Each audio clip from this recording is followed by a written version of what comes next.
Two people are lying awake at 2 a.m. tonight, both stressed about money.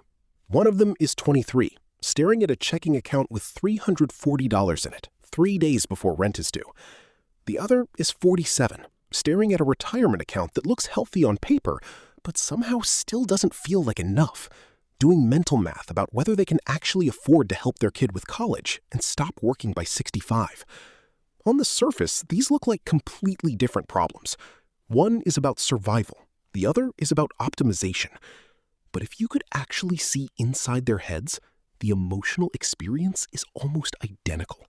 Same racing thoughts, same tight chest, same feeling of being quietly behind in a race nobody explained the rules of. Here's the question running underneath this entire video. If financial stress is supposed to fade as you get older, more established, more successful, why does almost nobody actually report feeling less stressed about money as the decades go by? My name is Nick, and I spend way too much time studying the psychology of financial stress at every stage of life, because it turns out almost nobody explains that the stress doesn't disappear with age, it just changes costume. If you've ever assumed you should have this figured out by now, whatever now is for you, this video is going to explain exactly why that assumption is wrong. So go ahead and subscribe and drop a like if it helps this make sense. Now, before we break down what financial stress actually looks like at each stage, let's talk about the myth we've all absorbed about how this is supposed to go. The cultural story goes something like this. Your 20s are hard because you're broke and figuring things out. Your 30s are when you stabilize. And by your 40s and 50s, you're supposed to be coasting, financially speaking, watching your investments grow while you enjoy the fruits of decades of hard work. It's a tidy narrative. It's also almost never how it actually plays out for real people, and believing it can make each stage feel like a personal failure instead of a predictable phase everyone goes through in their own version. Part of why this myth persists is that each age group only really has visibility into its own stress, not everyone else's. A 23-year-old sees a 45-year-old's stable house and steady job and assumes the anxiety must have resolved somewhere along the way, because from the outside, the visible markers of struggle, the overdraft notices, the ramen dinners, the constant rent math have disappeared.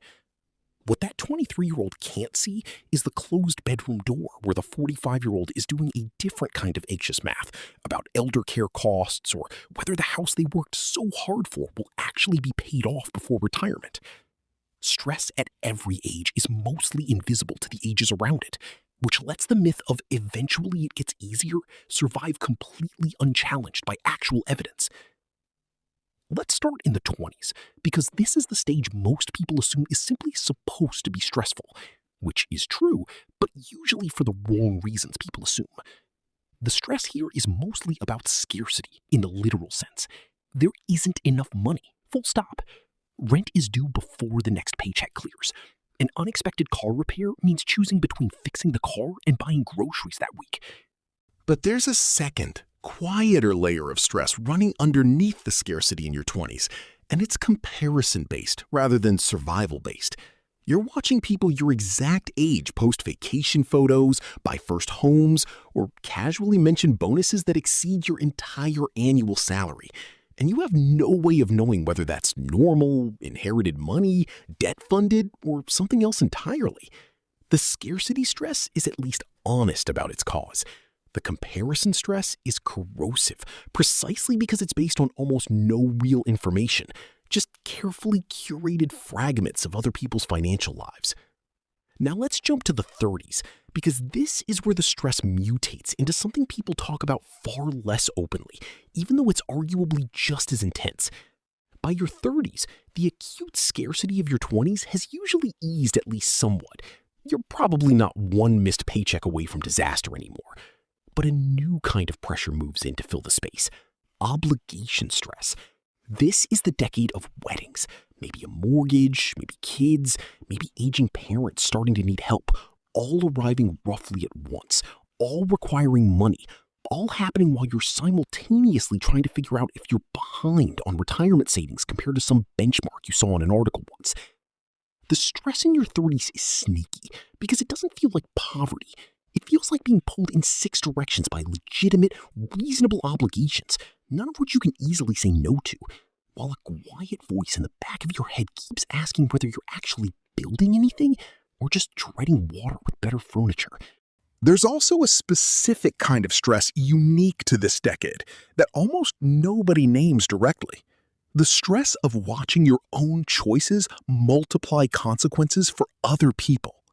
In your 20s, a bad financial month mostly affects you.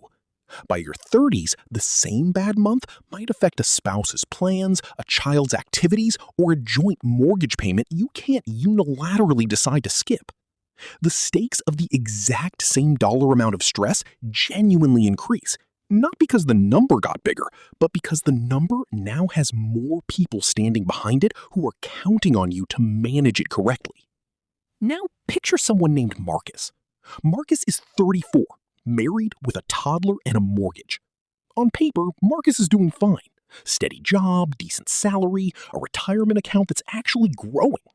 But Marcus lies awake some nights running numbers that never quite work out the way he wants them to.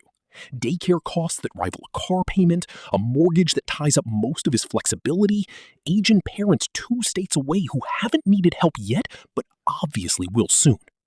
Marcus isn't worried about making rent. Marcus is worried about being crushed. What makes Linda's stage particularly difficult is that the usual solution to financial anxiety, simply earning more or working longer, has a hard ceiling that didn't exist in Marcus's decade. Marcus can theoretically pick up a side project or push for a promotion to close his gap. Linda's working years are visibly finite in a way Marcus's don't yet feel.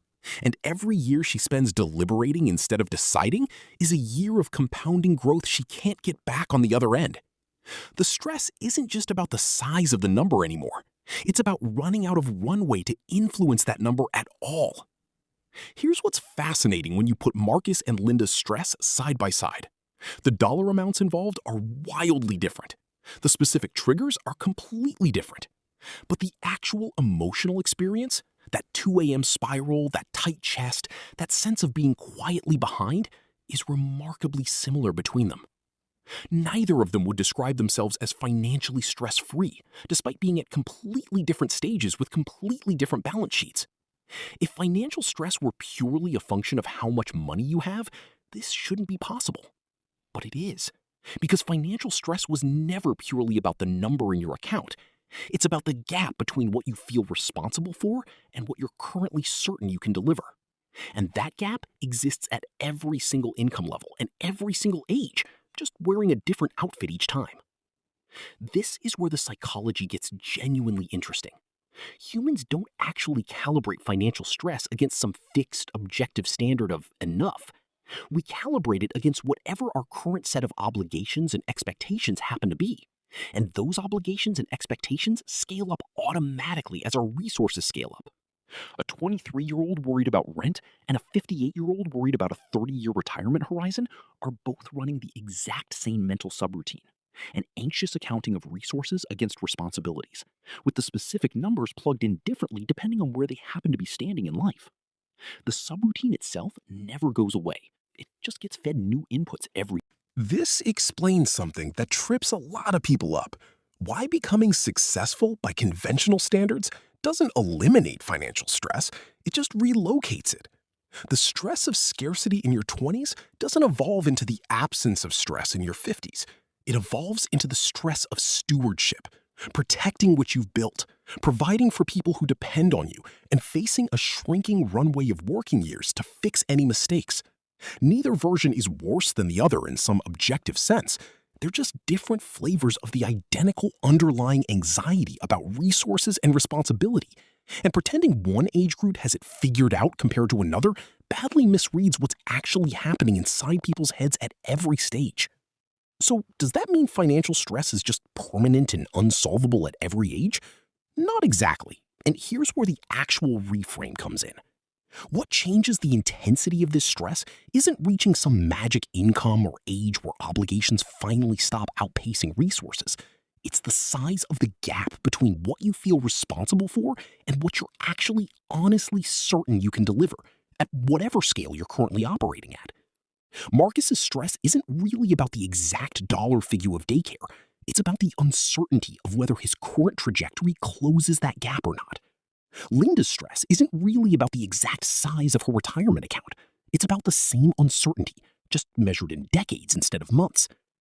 The thing that actually reduces this stress at 23 or 58 or anywhere in between is closing that gap between perceived obligation and honest capacity, even slightly, and doing it with information instead of avoidance. Marcus running the actual daycare and mortgage numbers on paper instead of letting the vague dread sit unexamined in his head at 2 a.m. shrinks the gap even if the numbers themselves don't improve, because uncertainty is almost always more stressful than an unpleasant but known fact. Linda actually calculating a realistic withdrawal rate against her real expenses instead of vaguely worrying about running out does the exact same thing. The specific math is different at every age. The mechanism for calming the anxiety around it is identical. Replace vague dread with an actual number, then work the real number instead of the imagined worst case. There's a reason this specific move works so consistently across every age bracket, and it comes down to how anxiety actually functions. Anxiety thrives on ambiguity because an unbounded, unexamined problem can always get worse in the imagination than any real number ever could. A 23-year-old who doesn't know exactly how much runway is left in their checking account will imagine a worse number than the real one almost every time. A 58-year-old who avoids running a retirement projection will spend years fearing an outcome that a single afternoon with a calculator could either confirm or rule out. The dread isn't really about the money at that point. It's about the not knowing. And not knowing is available at absolutely every age and income level, which is exactly why this particular fix works identically whether you're 23 or 58. A few months later, Marcus sat down and actually ran the numbers he'd been avoiding. Daycare, mortgage, the eventual cost of helping his parents. The numbers were tighter than he'd hoped, but they weren't the catastrophe his 2 a.m. brain had been quietly rehearsing for months. Linda did something similar around the same time, sitting down with an actual withdrawal calculation instead of a vague sense of dread about the decades ahead. Neither of their situations transformed overnight. Neither of them became stress-free. But the specific, nameable version of stress they now carried was considerably lighter than the shapeless, catastrophizing version they'd been carrying before, simply because it had an actual shape instead of infinite room to expand in the dark.